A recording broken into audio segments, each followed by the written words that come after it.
Good evening, everybody. A special welcome to all our participants who have been watching us live, and also our. Just a second, I think I'm going.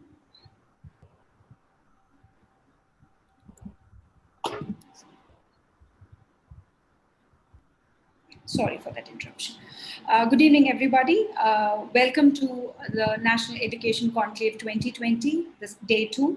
A very warm welcome to our esteemed panelists and stalwarts in the field of education who will be sharing their remarks, their experiences, and their progressive thoughts in implementing this NEP 2020. As precisely stated by Albert Einstein, education is not merely learning the facts, but training the mind to think.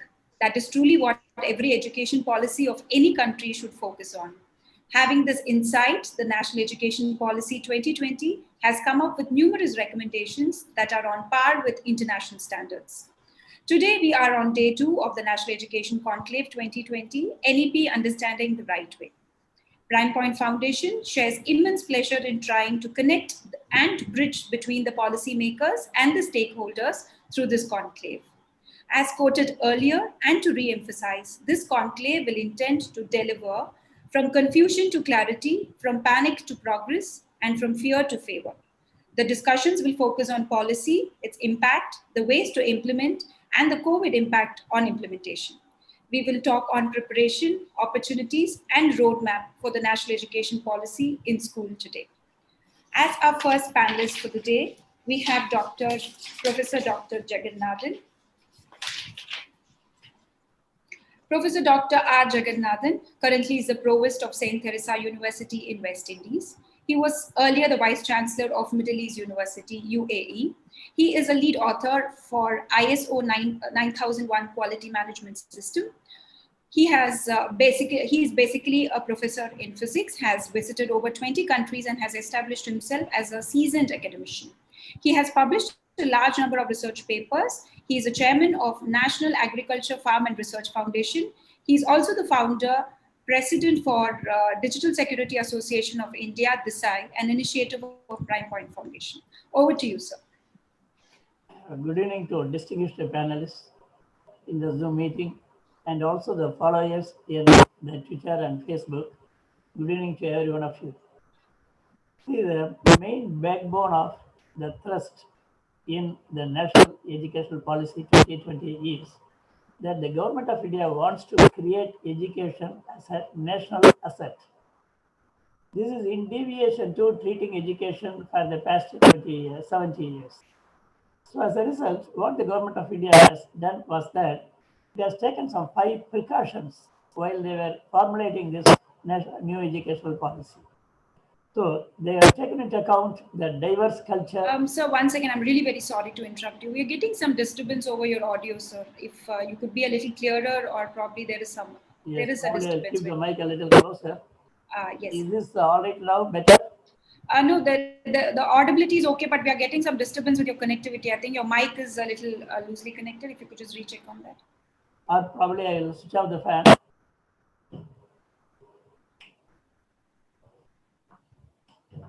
Yes, I think it should be all right now. Yes, sir. better. So sorry, sir, please continue. Absolutely no problem.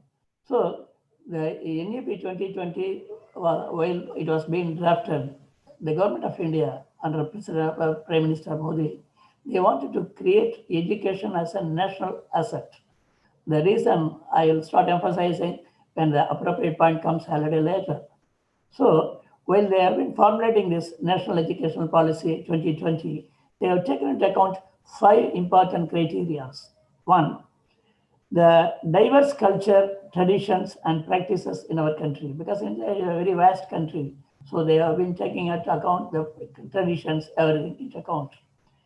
Then all the experts who are available, who are senior educational academic experts of India, working in leading American and Canadian and other global institutions and universities. The third one, experts from AIMS and other premier national institutions who have been deliberating on the mechanisms of working of the human brain at the school learning age of children, so that what will be the processes and mechanisms which will be conducive to the learning process with an optimal efficiency. Also, they have taken into account the experiences of the senior teachers and professors from different institutions in India, and also the best models of education like the Finland and other countries, Finland, Norway, Sweden. From there, they have extracted the best practices and they have incorporated. When we have been talking about the school education, the best thing is to consider the school education itself rather than the university education, because if the student has been shaped well at the school level, then they will be becoming a good product at the university level. So what we have to concentrate is upon that young age educational system. So that's why we have been concentrating upon the school educational system. So in that, the 3 things are needed. One is the student. The next component is the teacher. The next component is the administration of these 2. So as far as the student is concerned, we have a very peculiar and a very difficult and a very sad problem associated in our country, because 60% of our school-going children are from rural and tribal areas. Most of them, they do not eat even breakfast in the morning and go to the school.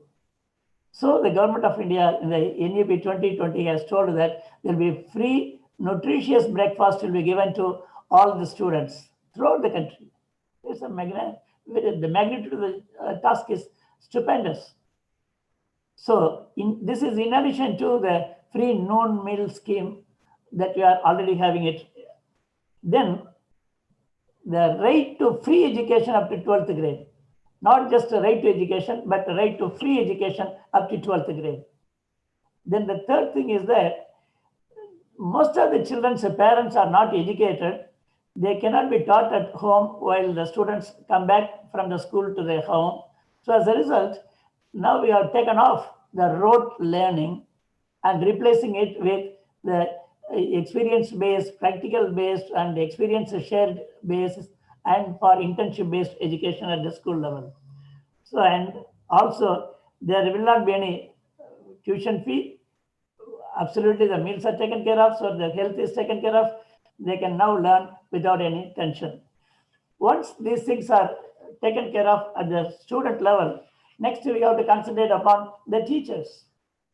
So as far as the teachers are concerned, now we have a very peculiar problem during this 70 years legacy. What happens is that India needs about 3 lakhs of teachers every year.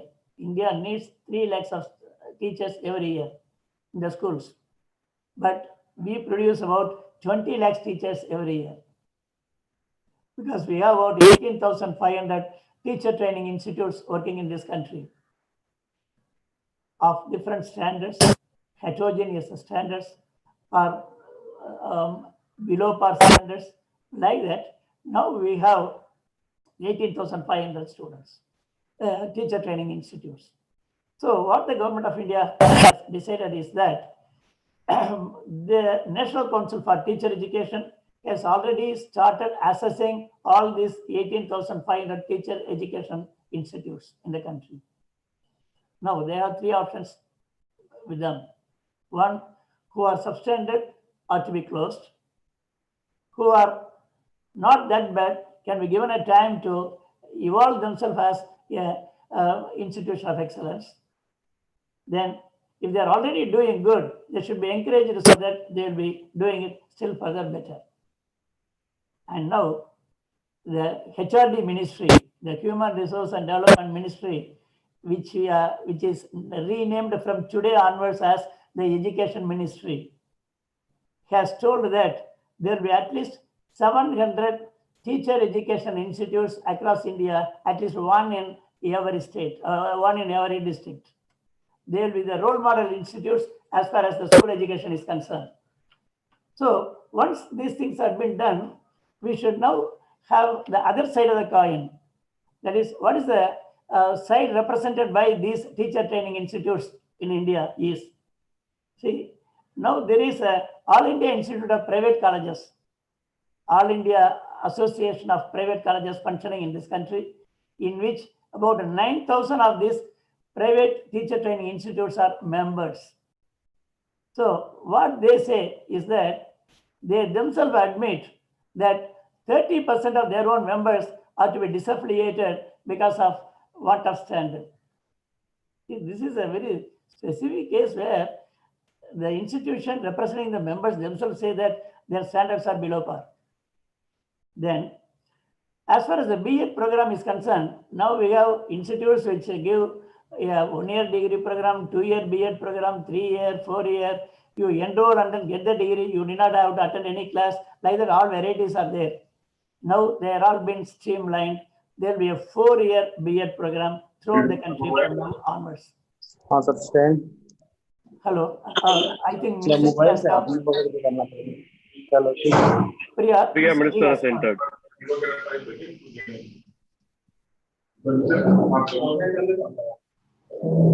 Priya, you are on mute. We are on mute.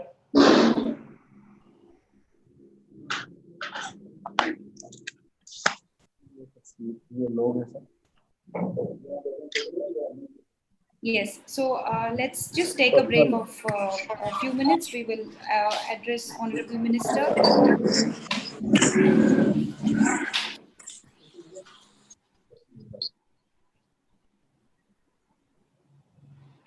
Yes, sir. So I think you can continue. He's yet to come on board. Probably another 5 minutes he'll be with us. That's what they're saying. No, he is with us. I'm able to see his video. Yes, yes. Namaste, Minister Ji. Yes. How are you? Absolutely fine, sir. Priya, you can take over and introduce. Yes, sir. Thank you, sir. Thank you so much for making it up, sir. We are so glad that we could see you finally in this national conclave. And with all your motivation, with your blessing, continued support for us, we were able to take it forward, a bigger step, taking up in the education side. Thank you so much, sir. So formally, now let me introduce the Honorable Minister to the dais.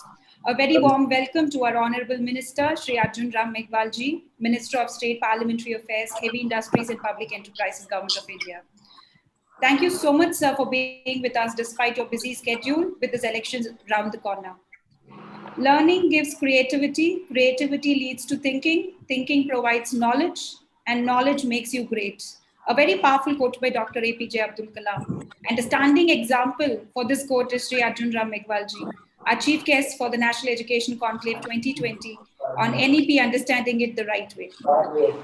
As an agriculturist and educationist by heart, a former IAS officer by service, and a dedicated politician by spirit, Sri Arjun Ram Meghwal Ji is a ground-touch politician who has continuously been redefining the term politician in its right connotation.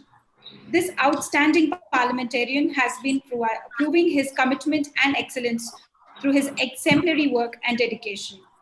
Shri Meghwal Ji is the jury committee chairman for Sansad Ratna Awards Committee, and award given on the basis of performance of the parliamentarians, which is instituted by Prime Point Foundation. Sir himself is a recipient of Sansad Ratna Awards and Sansad Maharatna Award for the 15th Lok Sabha prior to taking the leadership role as a committee chairman. His in-depth research and long hours of reading in the Parliament Library shows his passion for knowledge. So before we could hear you through, sir, I would quickly want to introduce our esteemed panelists here with us, who will be talking on the implementation of National Education Policy 2020, which will on the primary school level, secondary school level, and in the university level. So to begin with, we have Professor Dr. R. Jagannathan, who's currently the Provost of St. Teresa Namaste, University. Namaste, Thank Minister you. ji. Thank you. Thank you. Good He, afternoon, Jagannathan ji. Yes. Yeah, Priyadarshini ji. Continue.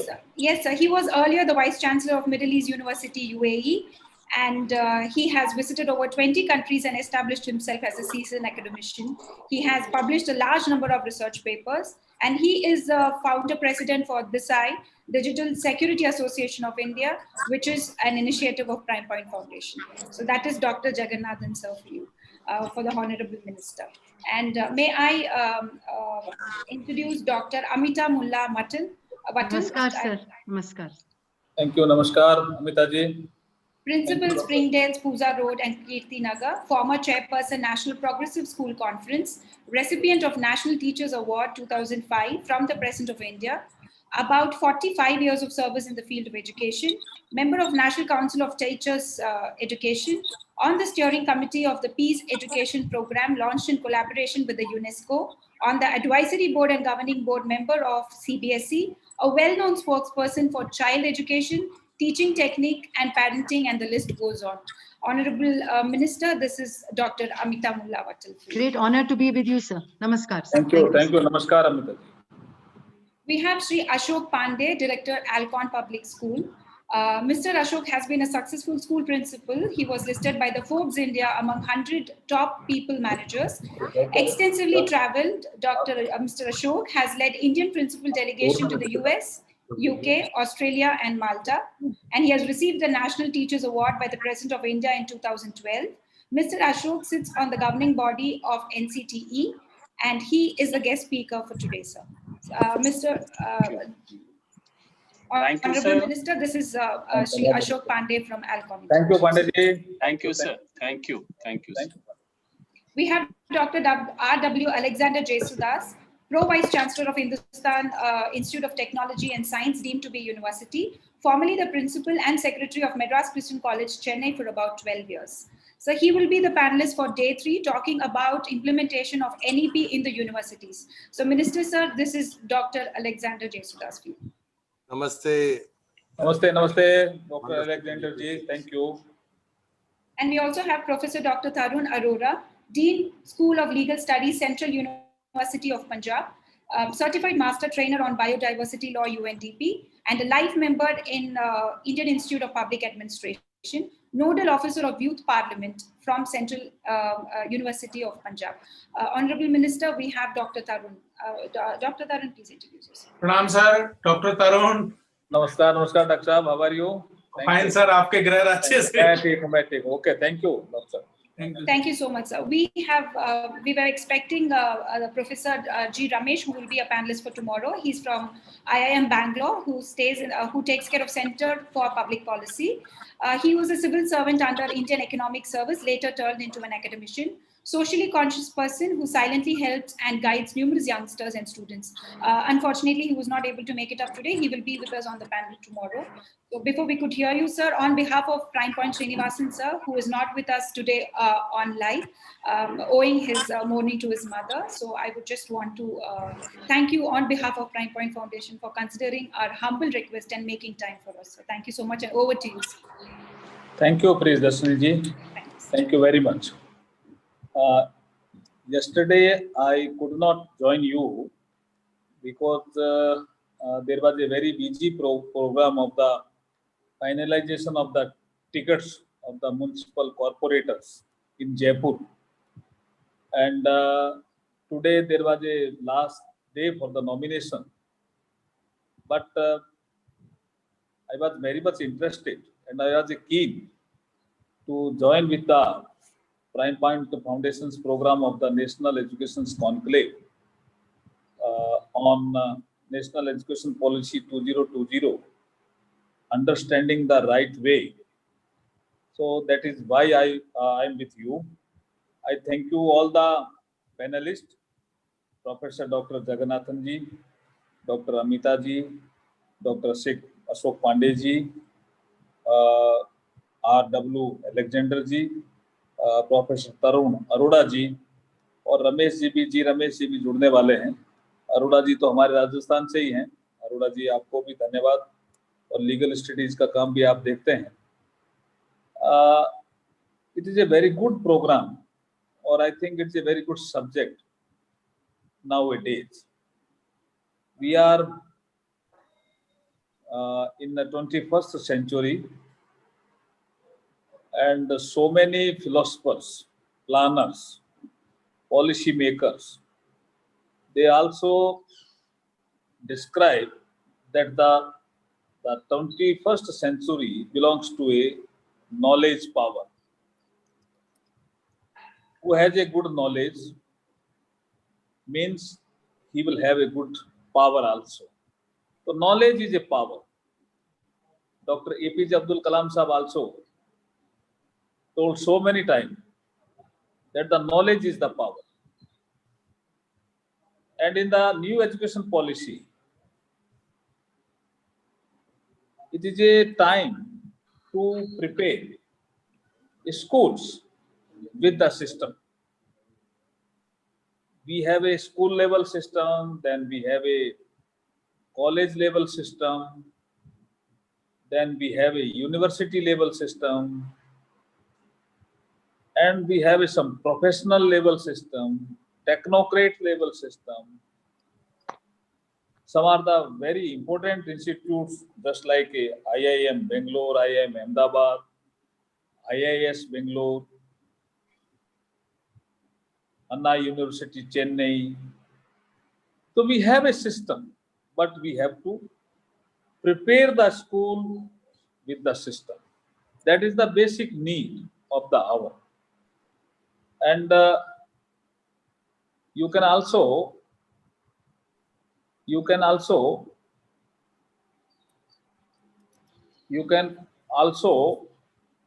understand as well that in new education policy we will constitute, or we will establish at least 100 center basically belonging to a school educations, to provide a moral educations and to give a better input of the moral educations. Unless we prepare a moral student, having a good moral character student in our country, we cannot think that the country is progress in all sections of the society, because in the school level we learn so many things, we assume so many things, and we consume so many things through our senses, and we prepare ourselves that he is a good man, and some people are saying in the society he is a bad man. What is the difference between a good man and bad man? Bad man is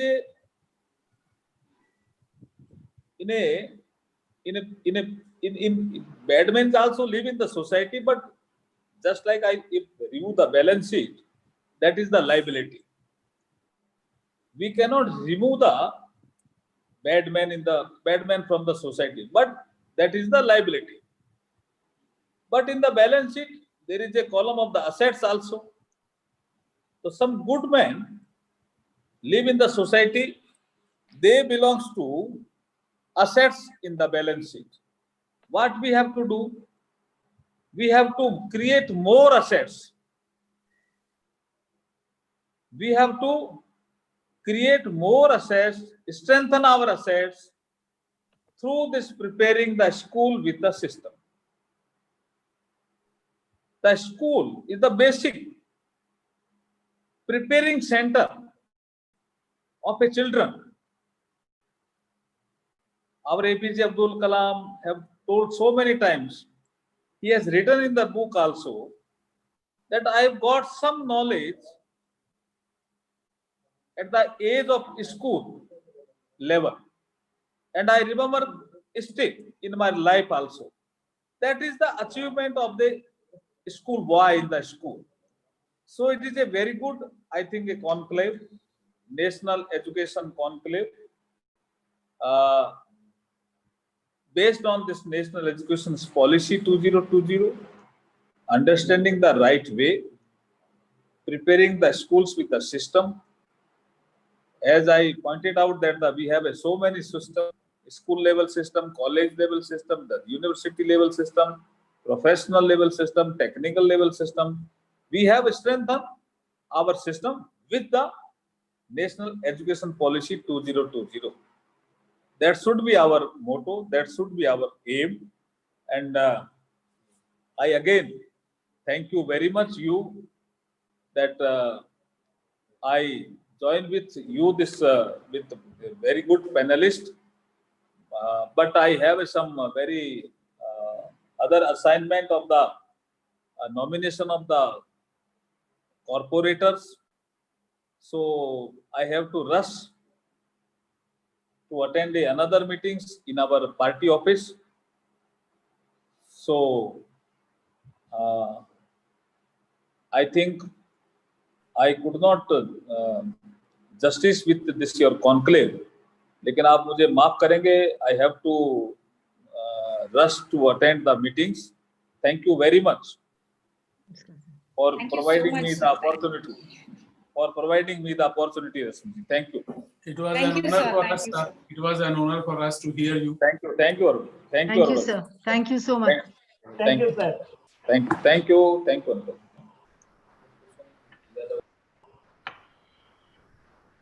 All right. So that was a brief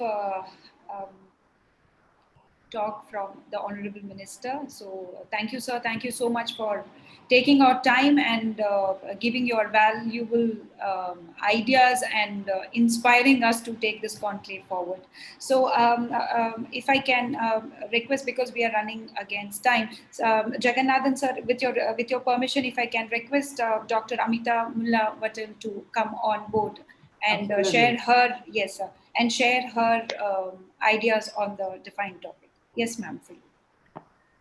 Firstly, let me thank you deeply for giving me this honor and privilege, and on a platform like this, Prime Point Foundation, which always does extremely exhaustive work in so many areas and fields of learning.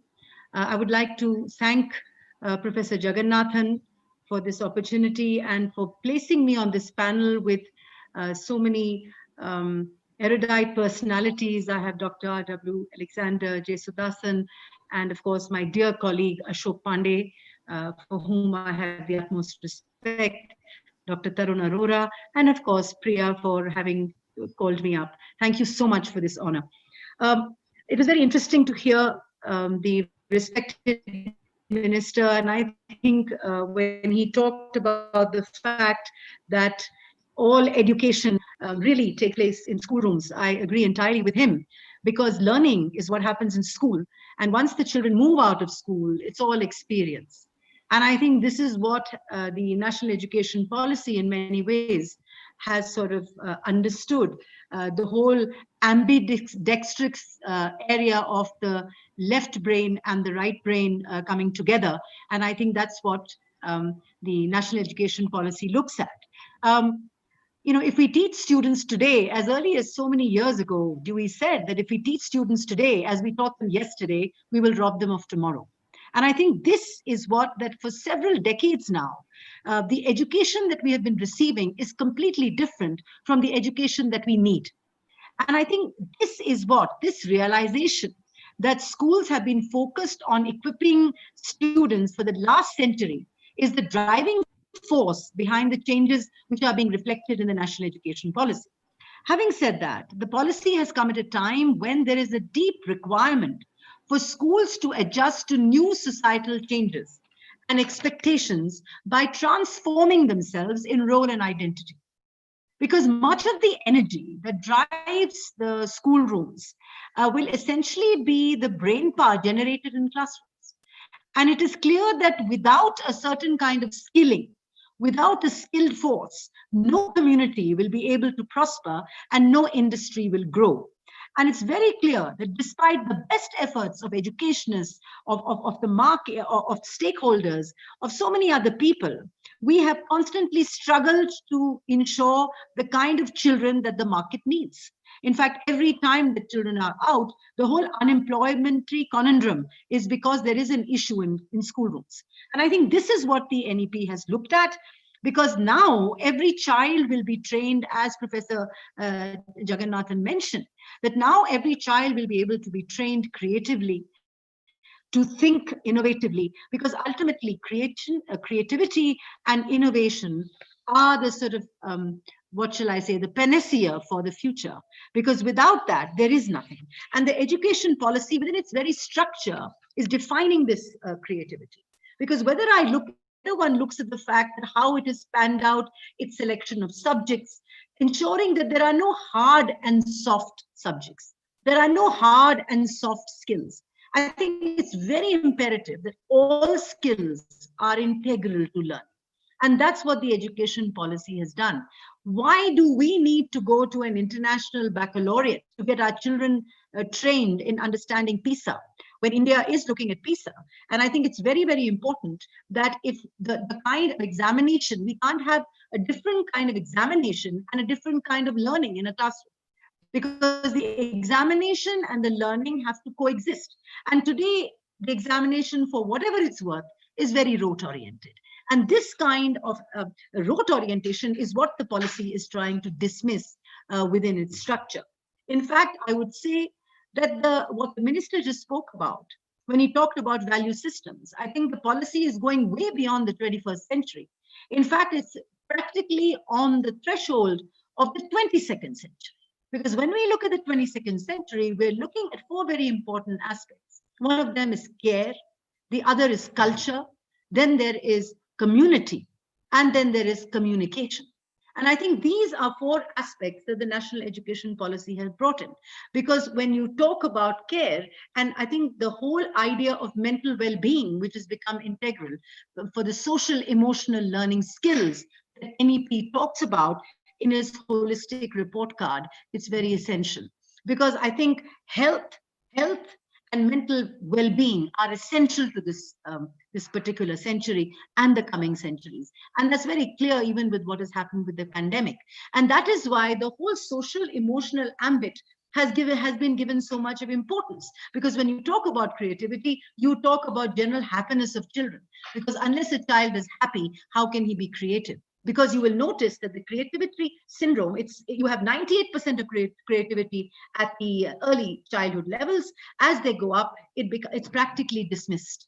So how do we bring in this creative angle into the NEP? And that's where the NEP has focused. So whether it is at middle level stages, whether it is at early childhood foundational stages, it is looking at a sort of a synergy in the whole understanding of knowledge, skills, values, and competencies. And these four aspects of NEP are very deeply ingrained even within the holistic report card, a four-dimensional child, if you will.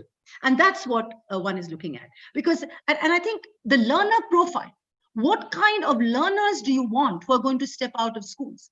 So I think the first thing you have to say is, this is the kind of child I want. A child with values, as the minister said. A child who understands community and the fact that you don't demonize the other in any aspect.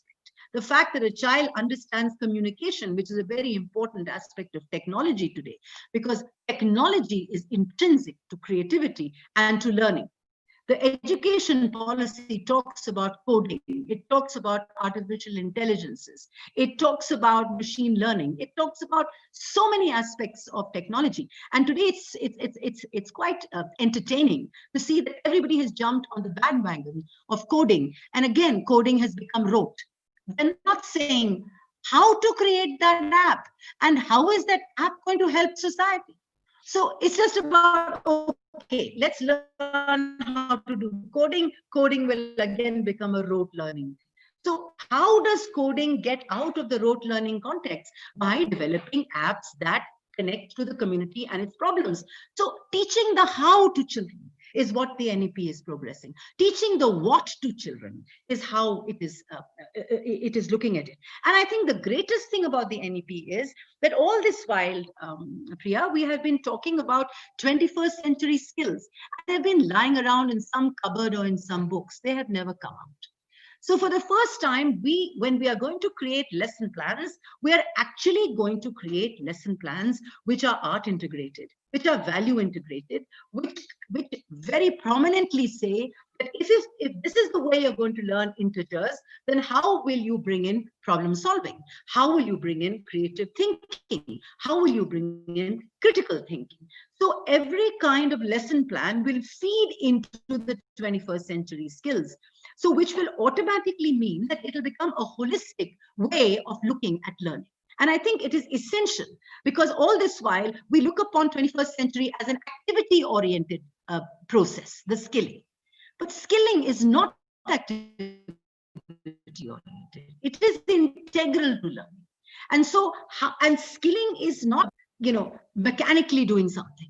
Skilling is about skilling your mind, accessorizing your mind with 21st century learning, ensuring that you become an ambidextrous mind. Why should we divide ourselves into left brain, right brain species? Why can't a child be methodical, systematic, and logical, along with being reflective, imagination oriented, and creative?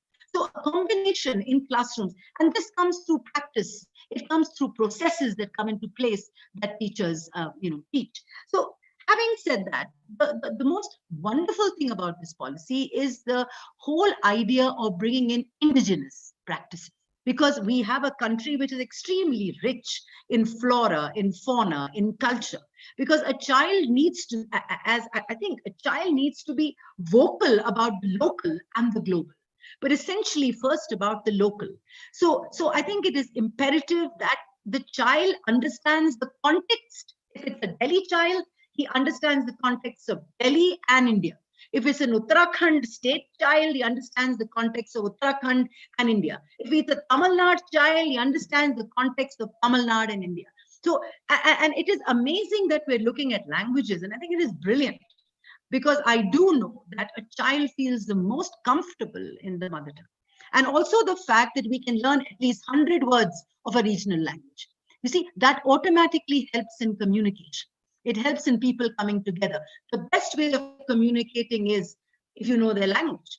And even if you know 5 words, a person from another state says, you made an effort to know me. You've made an effort to know my language. You made an effort to understand Carnatic music, or you made an effort to understand Bharatanatyam. So the issue is, how do you make these connections with human beings? And I think this is what is so important in the NEP, that it's creating these connections where children can make these interconnections with human beings. Of course, there are innumerable challenges which have been talked about by Professor Jagannathan in his speech, when he talked about the fact that the teacher training is absolutely imperative. I mean, leave alone teacher training. Principals today, many of them, need a lot of scaffolding and a lot of hand-holding so that they become the sort of beacon lights of training people. So I think when I look at the policy and I look at the different aspects of when we're looking at assessment, and I think it is very important that assessment gets looked at in a manner where it is equitable, where it is inclusive, where it is joyful, where it is holistic, where we can look at the child at so many different levels and bring out the different pedagogical approaches in learning, whether it's interdisciplinary, whether it is inquiry-based, whether it is epistemic, and of course, student voice and student advocacy is very, very essential to what we need to understand and know. And that is what we have to bring in front in the way that we're looking at children. So through literacy and numeracy, through ICT capabilities, which are the core concepts, through personal and social capabilities, I think it is essential that we understand that learning has to be balanced, it has to be reflective, it has to be collaborative, it has to be personal, it has to be experiential. Another word that was used, that adaptability. Without adaptability, we are nowhere, because the only constant which is, it beats like a metronome in everybody's mind is change. And that is what it's going to be. So the faster that kids adapt to learning, without resistance, the faster we will have a better market. We will have better job facilities. We will have better entrepreneurs who will look at learning not through rote, but through innumerable ways of reaching each other. With that, I rest my case. Thank you, Priya. Thank you, ma'am. Thank you so much. And like, it was a combination of, all that ethical perspective of getting into this NEP, the validation of why is NEP required at this point in time. So with no further delay, so I would request Sri Ashok Pandey, sir, would you want to share the screen from your end, sir? Yes, so please take it over.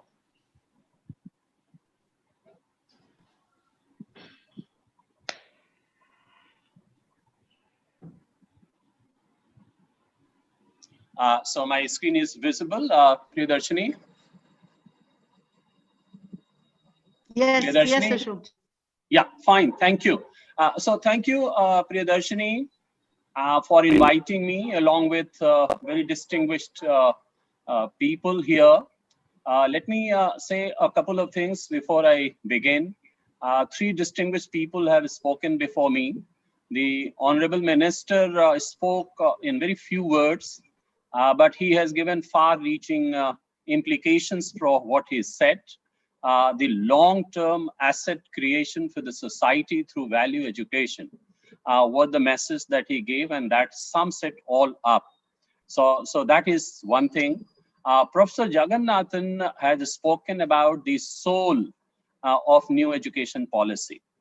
And my colleague, Dr. Amita, has talked about the body and mind. So now you imagine when soul, body, and mind of NEP is talked about, the option that I have is to sum it up, and probably through some visuals. So with my utmost respect to my predecessors, maybe there are some moments of repetition, so probably I'll be forgiven for that. So let me begin first by what, in my opinion, is the message of NEP. The message of NEP is that success and sustainability for the society is a function of equity and excellence for every child. I think that is what it's all about. And I, being a student of science, like Professor Jagannathan, I call it 3S is equal to 3E.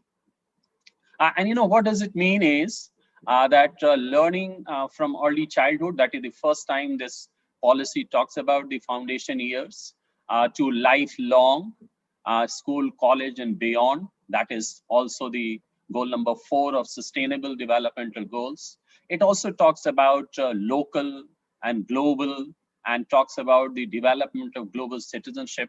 So this, in my opinion, is the message. And what it would mean for the schools is that early childhood care and education will be formalized in the national framework and mainstreaming of schooling, foundational literacy and numeracy, focus on learning outcomes. Professor Jagannathan was talking about it, and not so much on infrastructure. Focus on learning to learn. Dr. Amita talked about it, self-directed learning, metacognition, and curriculum redesign, which is very, very important. Project-based clubs to nurture and facilitate specific talents, and merit-based promotion for teachers and improving their collective efficacy, because collective efficacy of teachers has been found with research to have the maximum impact on child learning and their personality development.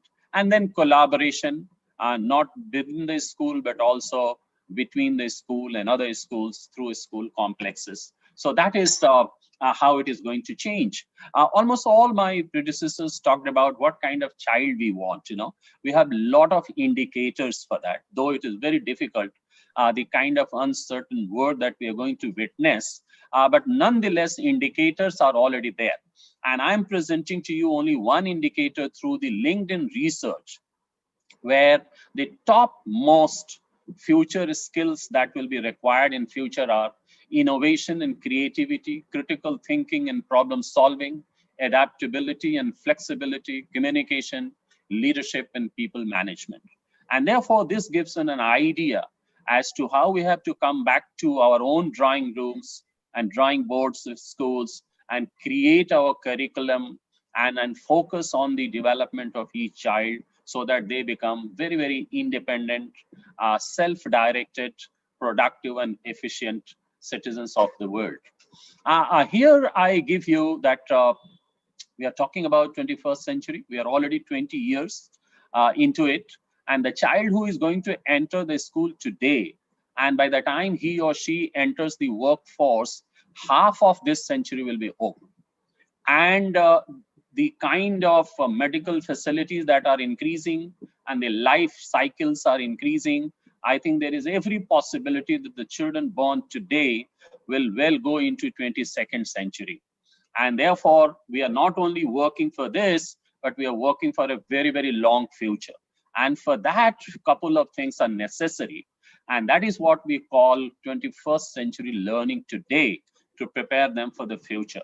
And therefore, the policy talks about core subjects. So emphasis on core subjects means we'll have to reduce our curriculum in certain areas and supplement it with learning experiences in the other areas. Learning skills means learning to learn will become very, very important. You know, the learning of the 21st century context will mean that we have to focus on experiential learning. And the content of 21st century means we have to be more holistic and more multidisciplinary in nature. And what are the tools for this? Integrated, collaborative, reflective, inquiry-based pedagogy, which will, of course, give a lot of room for integration of art and physical education, and giving them the kind of refined pedagogy so that they are able to learn these experiences and prepare them for future. And of course, when this kind of learning and teaching is going to take place, we need to have a redefined, reinvigorated assessment processes also. And that is why this policy talks about 360-degree holistic assessment, where it is not only the teacher-driven or teacher-dictated assessment, it is going to be the parental involvement in it, the peer involvement in it, multiple teachers coming together and giving their assessments about the children. So that is the kind of change that this policy is provoking and this policy is encouraging. Now, this policy has mentioned that probably we don't have to learn everything from abroad as the obsession goes. I'm mentioning here 5, but there are many more. The policy has talked about the Vidya Mission program in Gujarat, Mission Bunyad in Delhi, Gunavatta in Bihar, Nalikali in Karnataka, and Mission Prerna in Uttar Pradesh. You know, these policies at the grassroots level have succeeded and they have become models. With these models and maybe models from abroad, there is no embargo on that. And probably we can create a new education system which will ensure that the new education policy brings the kind of results that it envisages. And one more example I give here, that how the whole thing is going to pan out. Only a few days before, the Union Cabinet has given approval to this World Bank aided program, which is called STARS, which is a strategy of teaching and learning and results of states. 6 states have been chosen, and this is going to be a precursor for the implementation of the new education policy. And this program is going to focus on early childhood education. This program is going to focus on assessment systems. It is going to link learning outcomes with the funding that the states would ask for and deserve. And this initiative could set new standards in achieving national learning goals. So right now, through this example, I also want to convey that it is not only that we have got our national benchmarks, but we will also have to compete with the international benchmarks, and the scrutinying agencies like World Bank, IMF, United Nations, and its multilateral agencies are all going to play a very, very important role in nudging that our learning outcomes are age appropriate, they take care of each child, and they take care of the longitudinal growth of each child. So this is just one example to give an idea as to how the policy is going to be implemented. So what is going to change? Many people ask me that the policy has come after such a long time. What is going to change? I think this policy is going to bring in disruption, transformation, and if I may use the word tectonic shift in the areas that are listed here. So what is being taught today will change. How it is being taught will also change. The new benchmarks will come. The teacher-centered versus learner-centered definition is going to change. All work and no play. We were told in the childhood that it makes us dull.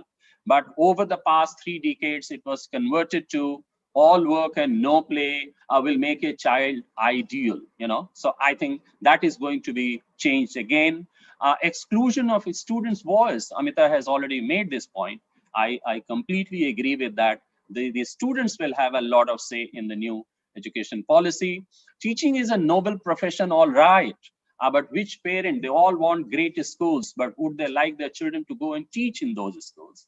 And therefore, this policy is going to encourage now through the new teacher training program, through scholarship driven initiatives, so that we are able to bring the best minds, as Dr. Radhakrishnan envisaged, that if best people come to teaching and society takes care of them, then we can make them accountable to do the best for the society.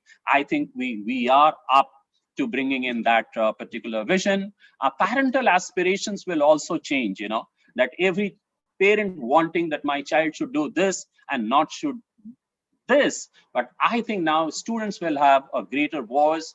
They will decide what is their passion. They will decide what they want to do. The economy is changing. The world is changing.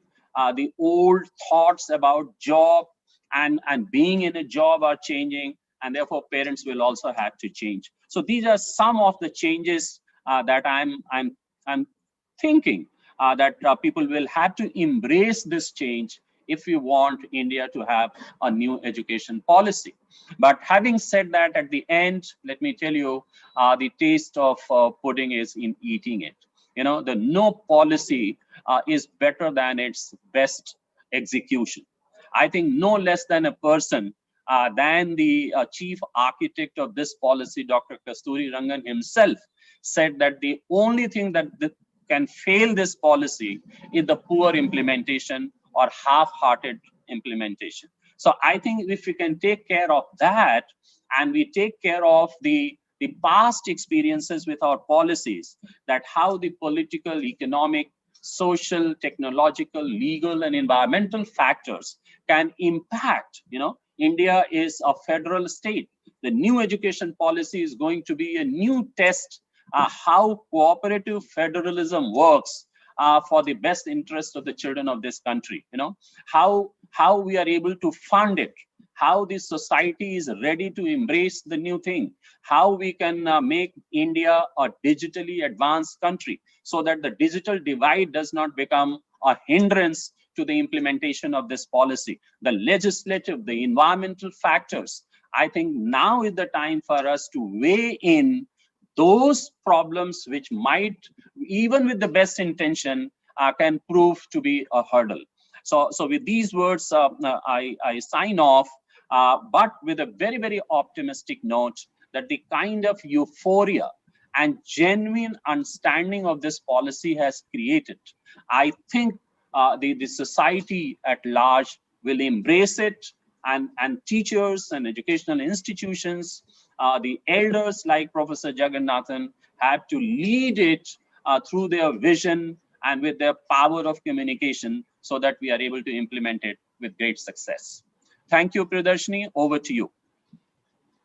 Thank you so much, sir. That was a very, as you rightly said, it was a combination of Jagannathan sir's perspective along with Amita ma'am's perspective. So you had really given a very comprehensive understanding, and it was a very clear walkthrough. Thank you so much for that.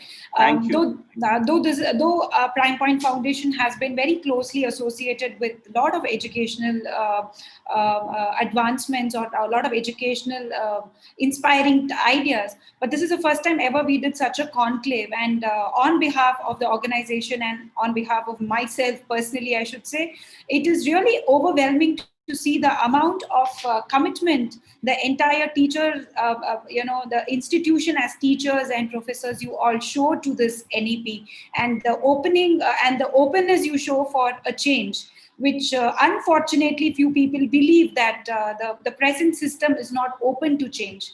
But having all this, a magnificent industry, we get to know that the leaders are so much open to change. They want new system to come in place, and they are all with full heart to train the generation next. You want to build a new India with a greater vision. Thank you so much for all three of you for your beautiful ideas. So with that, we are now getting into the question session. So if I may have the first question to Jagannathan sir. Sir, if you could tell us, how will this transition happen? Because we do have a system in place right now. So how will this transition happen? How long will it take for it to come into existence? And what will be the situation of students who are currently in academics in this current scenario? So you have to unmute yourself. I'm sorry.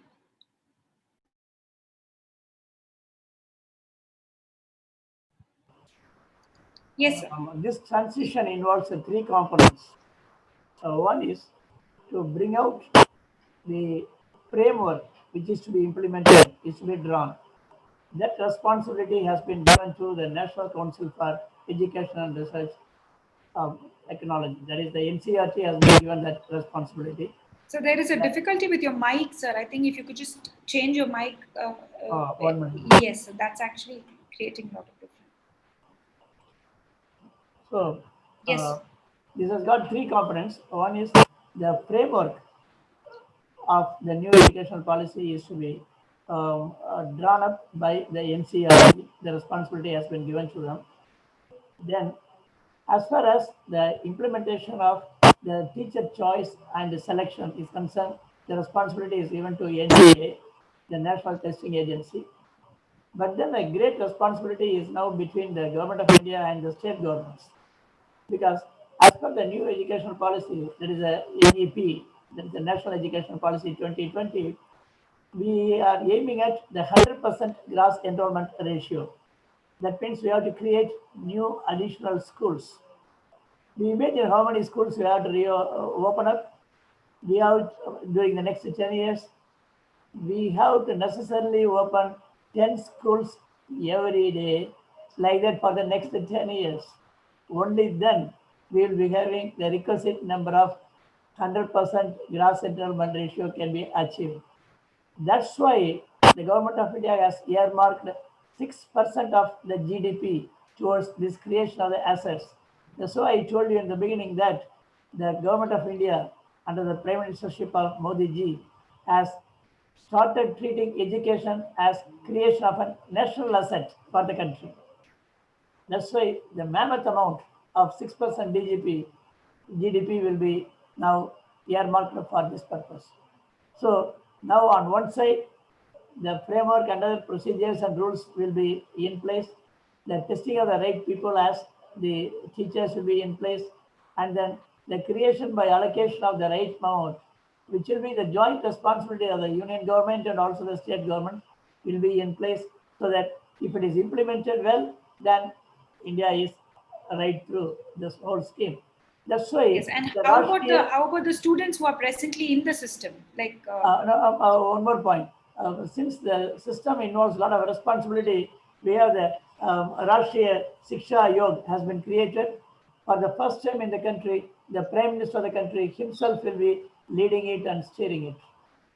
Now, two questions arise. One, if the already functioning teachers, if they are not found to be up to the mark, what are we going to do with them? So they'll be given opportunity to upgrade themselves, increase their competence level, skill level, like that. In case if they do not clear up those things, in spite of given repeated opportunities, they'll be re-employed to non-teaching assignments in the schools and the school system, provided they satisfy the requirements for that. And as far as the children are concerned, their health is taken care of, their learning mechanisms are taken care of, then this will be a sort of a practical based, internship based learning by discussions among the peers. This we call it as the brain circulation. Last 6 years we have been talking about the brain drain. So the Indian brain going out, but now we have brain circulation. I learned this methodology like this. I learned this formula like this. I applied it like this. When everyone discusses with the peers, we call this process as a brain circulation. So instead of brain drain, this National Education Policy aims at the brain circulation. That will be having synergetically like a chain reaction. The output will be increased more than the optimal level. Right, sir. Can I have this question for Amita, ma'am? Ma'am, now that this NEP is highly focusing on early childhood care and early learning, technically the primary school. So how pressuring will it be to schools? Are the schools equipped enough to match up with the expectations of NEP? Well, I'm talking about the schools across India because you had been in the National Progressive School Conference as well. Are we equipped enough to, it is a very exciting proposal, but how is it when it comes to implementation? Are we even prepared with the required, the gadgets or the required skill sets with the teachers?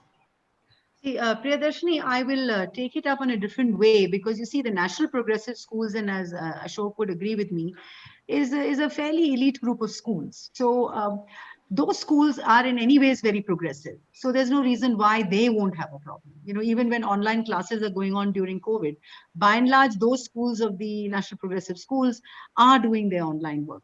Now, I want to take it in a different manner and say that India is a pretty complicated country because it has, it has states, it has different dimensionals, it has different boards, and so on and so forth. So having said that, the least of it is about how are we going to do it at nursery and kindergarten and so on and so forth, because there are states who have their Anganwadis, there are other kind of Balwadis. Kerala has its own way of looking at early childhood, so does Tamil Nadu, so does Andhra, and so on, because I worked in these states. The problem here, which I would like to take up, is what are the challenges of teachers and what are we going to do? Because in my understanding, when I look at the challenges, I see that it's a historical milestone, no doubt, the NEP, okay, for transforming education. But having said that, the fact that, the greatest challenge that faces us today is teacher training. And teachers themselves need to have an understanding of the method in which this extremely creative curriculum has to be transacted. We have got used to a particular manner of transacting curriculum. This is a very creative curriculum at every single level across India. So at the grassroots level, the quality of education leaves much to be desired. In fact, a large number of in-service teachers have no professional qualifications in teaching. They are taxed with innumerable administrative and social responsibilities towards their communities. They have very little time for hands-on training, leave alone basic training. Most teachers are not technologically enabled. The teacher technology courses do not prepare them to handle digital aids. So there are pockets of excellence. I'm not saying there aren't. I've seen some fantastic schools in the states. I've seen them in rural areas. But a swallow does not a summer make.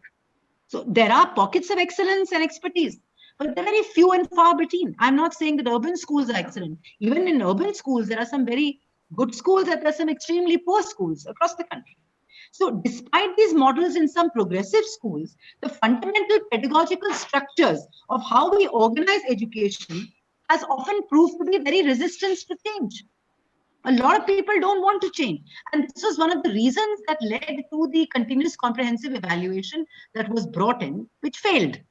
Because even after 5 years and 7 years and 8 years, people were very resistant. People by and large are resistant to change. So if we want this policy to succeed, which we do, we have to be careful not to disrupt established norms. So it is imperative to have a systemic preparedness to rule out challenges, in a shift of this magnitude. So every stakeholder at the state, at the district, at the sub-district, at the block level has to have a sense of ownership with this policy and understanding of the concepts and theoretic aspects of the NEP. If they don't have an understanding of it, how will change happen? Principals have to be trained in advance. Many of them do not have the capability and skills required for such changes, even in urban areas, leave alone in rural India. So it is important to plan the mapping of resources and skill sets of teachers, even before the policy is actually rolled out. So standalone training workshops and run-of-the-mill training will not suffice. consistent inter and intra-school training over months has to be organized. Master trainers themselves need clarity in concepts and strategies. And the cascade model of training will lead to substandard implementation. Because I've seen the cascade model in CCE, it did not work. So, you have very progressive boards, you have state boards, you have the CBSE, and there are many ways of doing it. I mean, that's another question of how implementation is going to answering the question on the challenges. Fantastic policy, and we should not let it go because of the challenges. So whole of India, whether it's optical fibers we have to lay, whether it is getting technology trained for teachers, whether it's making them have a sense of ownership, there's a lot of work for us today, a lot of work, and it has to start now. I mean, you can't say the NEP is going to come into place next year. You have to first bring in teacher training in a very big manner. Thank you, Priya. Great, great. Wonderful, ma'am. Very nice way of putting it forward. And sir, can I have a question for you, Ashok, sir? Academic test system and the assessment system is what they feel is a little diluted in NEP. So the way you test the child on the regular academic way of having exams, giving them grades, so that is being a little diluted in this NEP 2020. So how would you do that? Priyadarshini, I'm sorry, I don't agree to this in the first this is place. one, yes. This is one of the claims which are made, so I just wanted to make some clarity on that. I think that is the area, where the most intense mind change has to take place. That what do we mean by assessing, and what do we assess, and how do we assess it? So it is that if I can use the word feudal teacher dominated assessment system, where every child has been taught in the same manner, same curriculum for the same duration, and then you give them the same test, and you will decide who has passed, who has failed, and then doom them for the rest of their life. I think that has to change. And this is what this policy is talking about. I mean, it may sound like a cliche, but the fact is that if you test a fish by its ability to climb a tree, the fish is a failure for the rest of our life, right? So this is what our present assessment system is doing. And this is what we have to refrain from. So first of all, my answer to your question is no, it is not diluting. I think it is making it more relevant. It is making it more appropriate. It is making it more flexible and wide-ranging, right? So when we say wide-ranging, why is it that only I as a teacher know about the child and the child herself does not know about herself? So let me take the voice of the child also, that what do you know about yourself and what do you think you know about yourself? A child knowing something about the other child is another beautiful inclusion in this assessment process. So that is what we are talking of, holistic. And this holistic is not only about the cognitive subjects. This holistic is also going to include, how you connect with each other. What is your thinking? How critically you can think? What is your attitude towards solving problems? What is your attitude towards people? I mean, a whole lot of things. So I would say that a very, as Amita said, I think training, understanding, embracing the change is going to be the biggest challenge. And believe me, we had a glimpse of this so-called diluted assessment that you're talking about between 2010 and 2015 through a mechanism of what we call continuous and comprehensive evaluation, right? That policy was pushed and that policy was pulled out of the system without any preparation or notice. But I think some kind of a replica or repetition with better preparation and better implementation is going to bring in this country a new system of assessment for learning and not assessment of learning. That is the another distinction that we have to do. And with the association with the World Bank and UNESCO and other international bodies, the government of India is going to institute a highest body in the country, which will decide what assessment is and what is the best assessment for different age group of children. and that is going to come into practice. Right, sir. Thank you. In fact, don't mind me asking that question, because that's impact which few people have when they get to read this new policy. They, as you rightly said, people are not very open to change. But you have to change, because you're going to be constant. The world's going to be changing if not. Thank you so much for that clarity, Thank sir. you. So can I ask Jagannathan, sir? So you were telling about on an average 10 schools per day. I'm like, for this target to be attained. First of all, it looks not very doable as a listener to me. So, and secondly, end of the day, it needs a very high magnitude of financial assistance. So how is the financial assistance going to, what will be the source of financial assistance? How are we catering to it to get NEP implemented, sir? As far as this 100% gross enrollment ratio will not be achieved on the first year itself. So we don't require that many schools in the first year itself. It has to be gradually been done over the matter of 10 or 15 years. So let's not be alarmed on that, because the government, the funds allocation, the funds assistance that will be given to the state governments with the different political parties and political systems. So they are all to be worked out in a different platform, and once they are implementable. But as far as we academicians are concerned, one solace is that we don't require that much facility on the first year of implementation itself. We require it gradually only. So we will see how things develop. Let's hope for the best. Okay, so thank you. Amita ma'am, if I can ask you this, now that this mother tongue language for teaching has become a hue and cry in few states, though there are being justified saying when you talk and you teach in your mother tongue, it is more understandable for the child. But for cities like, say, Delhi or other metropolitan cities where you have children coming from other culture in other states, so how will they cater to this, ma'am? How will they, for example, somebody from down south coming and settling here, so they will be taught in Hindi, so that's again a foreign language to the child?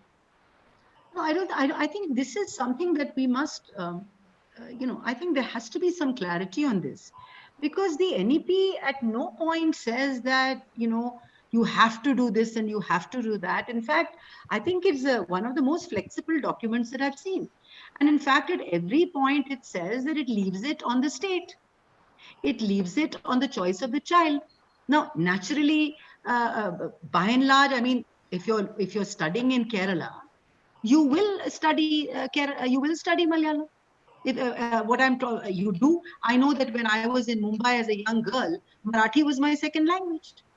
So what was the big deal? And being in the services, when I moved to Tamil Nadu, to Wellington, that is in Ooty, I studied a bit of Tamil because that was it. And I was in a government school at that point of time, in one of the Kendra Vidyalayas of the naval schools. So the point is, in the state per se, people do, I mean, like in Delhi state, in the government schools, Ashok will also agree with that. We are working through that, both Ashok and I at some level. And they will tell you that even in Delhi state, where they're looking at government schools, they're looking at Hindi in a certain sense, and looking at the 100 words of regional languages and so on. So the point is, yes, you have the other elite schools and so on. You have other schools, the public school forums, where naturally, again, if it's the choice of the child, you're under a particular board. The CBSE at no point has, at this point, the CBSE has not said that this is a must or that is a must. The policy itself doesn't say that. So I think I know that in my own school, if children do not understand a certain concept in kindergarten, in nursery, the teachers speak to them in Hindi if they want.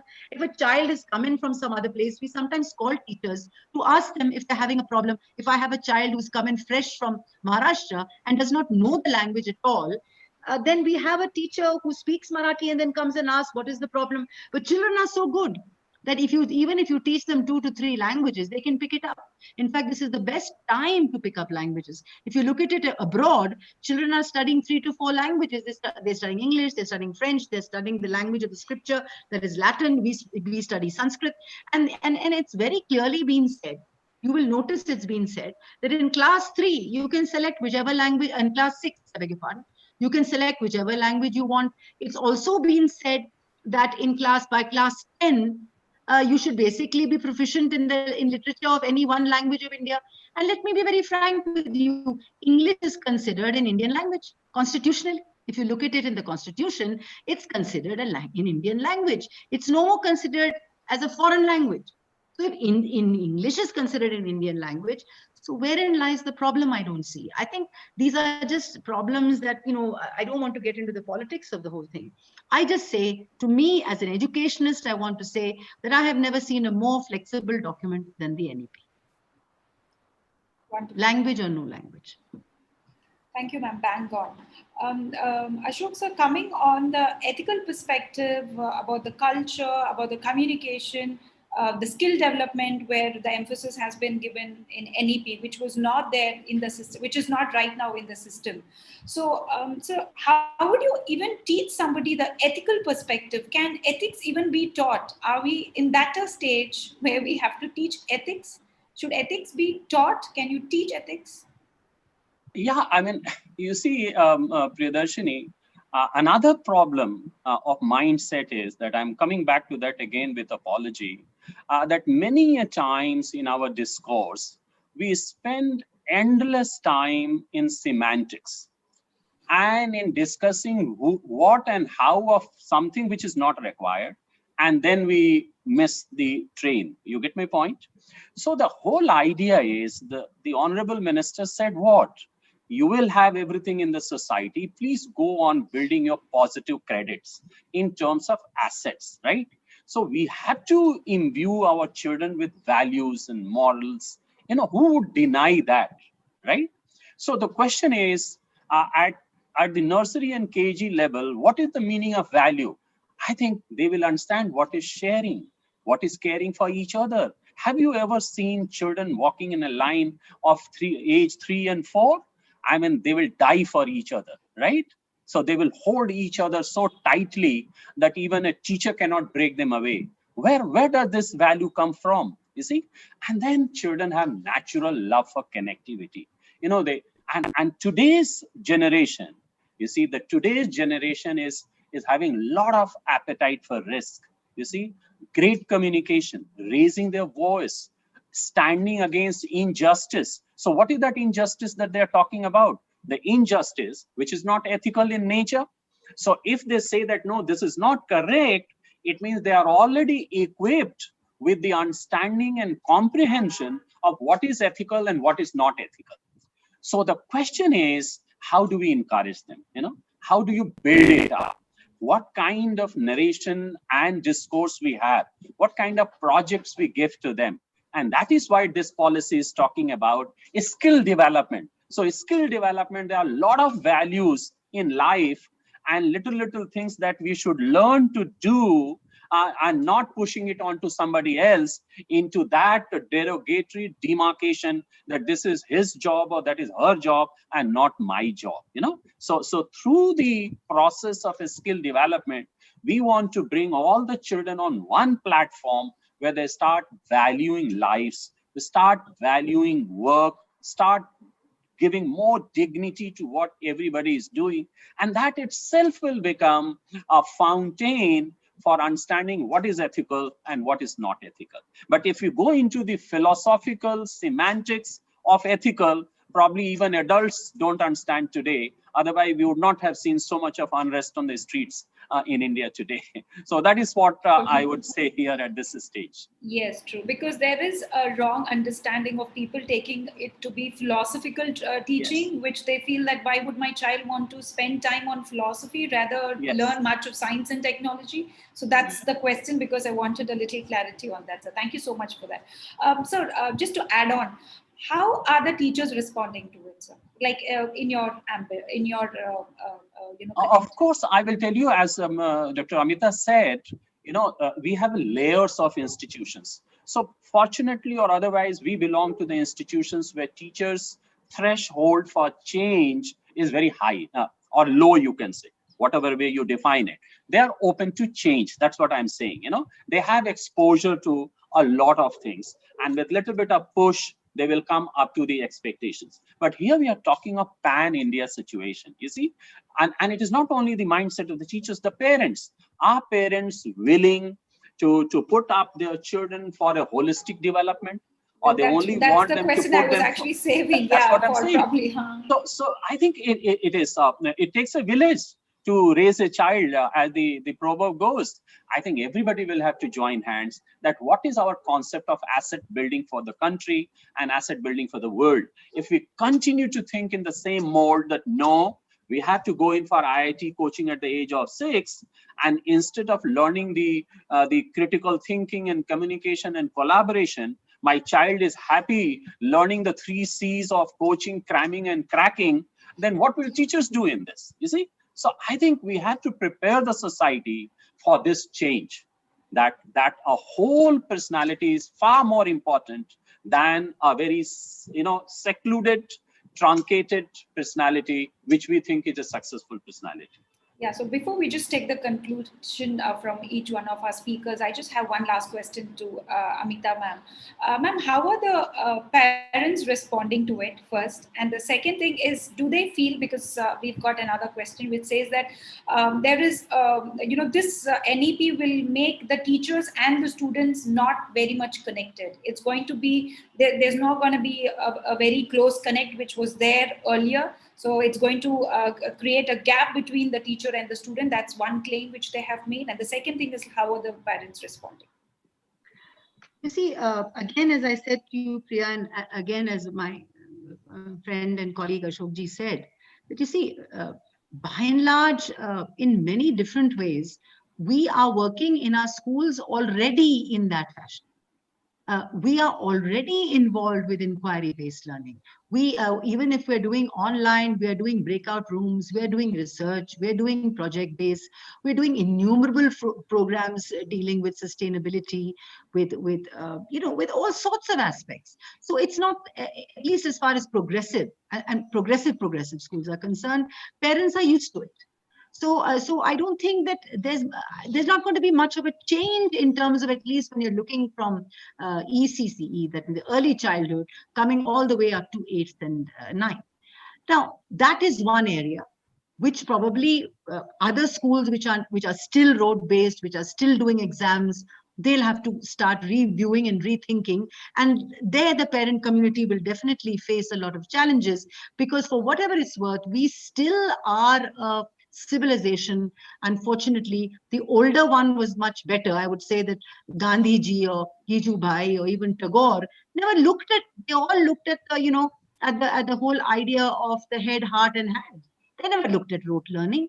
But I think the whole colonial structure of rote learning came back, and we got involved with that, and we became very marks oriented and very oriented towards, I've got 93.4, and then our university systems didn't help us much to their cutoff points. Sorry, Jagannathan ji, to their cutoff points. And so, we really got caught in that conundrum of what to do. And parents also got caught up. And we aren't a very, very developed country, so we need jobs. And then, that whole stuff came into being. And so then we got caught in that whole wheel. Having said that, so that's one thing. So there are challenges across India at parents, and schools will personally have to work through parent communities, through orientation, through counseling, through ensuring that parents are on the same page. The reason why CCE failed is also because parents did not buy into it. They were not happy with the fact that the 10th exams went off. They weren't happy with it at all. They did not like the idea at all, because the whole, in their understanding, the whole competitive scene went. And competition seems to be, meri sari uski sari se zyada safed kyun? Even our advertisements are very competitive, that kind of thing. So we have to really look at that. Now, the second point, so I put that at rest. So this is a mindset that parents will have to look at, and schools will have to help them work through. The second point you said, I mean, I'm amazed at this question, because in fact, if the certain processes and practices of the NEP are brought in, they will bring children and teachers much. And of course, coaching centers have a wonderful way of reinventing their lives. But the point here is that if you're going to create questions which are not there in 5-year plans of your question books, then how will the coaching centers teach? And so a child will become more and more involved with the teacher, because learning will become fun. It will become joyful. It will be about the child's approach to learning. It will be a different pedagogical approach. It will be a student-centered learning. The moment it becomes a student-centered learning, the people like us get driven on the side. Whether it is, so we merely become facilitators to that learning. We scaffold that learning. And so the moment a child starts feeling empowered and the voice and advocacy of a child comes into play, then everything else fades away, and every parent wants his child to be happy. And the child then feels a deep sense of connectedness to the teacher, because they can think together and have the aha factor together, because then, I don't know, there is this whole idea of flow and creativity. And this great Vietnamese scholar who talks about it. So the whole idea of flow and creativity will come into process. And once the child gets the flow, the creative juices will flow. And can you imagine the kind of passion that teachers will have and children will have in working together? I mean, I am so excited about it as a principal of a school, because I love the idea that children sitting together and having conversations and so on and so forth. So I think this is an absolute, it's a paradox if you say that a child and teacher will not be on the same page. In fact, they'll be much more than anything else. Yeah. Thanks. Wonderful, ma'am. Just Thank you add so a quick point. Yes. Informed parents are all welcoming the National Education Policy 2020. So the responsibility of the civil societies like the Pride Point Foundation should organize more and more conclaves and programs on NEP 2020, so that we should reach out more and more parents. So okay, sir. So you've given a work in my booty now. Yeah, and actually I am too involved in this right now. Though I was not very, I couldn't do much of research earlier, but when I wanted to do this conclave, when I got to read and research on this, I started getting that awe factor of how unfortunate I wasn't there in such a kind of a system. I would have been a better person for what I am today. But thank you so much for the clarifications, because please don't mind it the other way. The reason why I raised these questions were the questions which have been raised by people who are not very open to the change with NEP. So I wanted a bang-on clarification from the experts so that it is easier for them to take it up. So that was really very kind and wonderful, giving all those explanations in a very layman and a very understandable language. So now can we have a remark of conclusion from each one of you? So can I start with Jagannathan, sir? A closing remark, please. The NEP 2020 is a welcome program which will be taking India on a positive track of global competition, giving the advantage to our country and our fellow men and children and students. So this is a welcome program. We should contribute to the best success of that. The only thing that I feel bad is that I am not a child now under NEP 2020. I learned the education the hard way from 50 years back. Right, sir. Thank you so much, sir. Amita ma'am, can we hear from you? Yeah, so I would just like to say that, the NEP has got it right, because, I was thinking of some lines which says, we will no longer be a group of people who will be teaching children of today in being taught by teachers of the past in classrooms of today, preparing them for the future. So we'll actually be teachers of today, preparing children for the future. Otherwise, right now, we are teachers of the past, preparing them up for a future. The NEP will be the bridge between the teacher and the child for getting them ready for the 22nd, 23rd, 24th, whatever century, God willing, that, children are there forever. So, yeah. Beautifully put. Thank you, ma'am. And sir, can I hear from you, sir? Yeah, Priyadarshini, I have a very, very personal take on this. When the 1986 policy came, I was a young master, right? And this policy came in Rajiv Gandhi's time, and the program of action came, as Professor Jagannathan is saying, that this policy will also have a program of action, framework, and things like that. And now, 34 years later, when this policy has come, I have got very few years of active life. And as the policymakers say, that this policy has a shelf life of 30 years. broken into 10 years of 3 cycles. 10 years for implementation, 10 years for having the fruits of the policy, and 10 years it will overrun before the next policy comes in. So it is a 30 years vision for this country. And no vision can ever be achieved if we do not create the kind of vehicles and instruments and resources that it requires. And therefore, let's all come together, whatever resourcefulness that we have, whether in terms of raising awareness, advocacy, philanthropy, whatever the civil society can do, I think we should contribute with that, because it is a vision for the 130 crore people of this country. Wonderful, sir. Thank you. I'm short of words. The way of commitment and the encouragement, the entire, teachers and the education institutions have. I should only say thank you so much for taking so much of your time and making us understand more about it. And before we could close, can I have Srinivasa Gopal, who has been helping us back in, who's taking care of the technical support. This is Srinivasa Gopal. He is the technical support for this entire session to run. Thank you, Srini. Thank you so much for ensuring that there had not been any technical glitch. Oh, yes. Thanks a lot for that. And it was an honor, and it was really lovely to hear all of you here. And obviously, stalwarts, hearing from stalwarts is nothing much we can ask for. Thank you so much for your time. And Srini, can you just turn off the live? Thank you. Thank you very much for that wonderful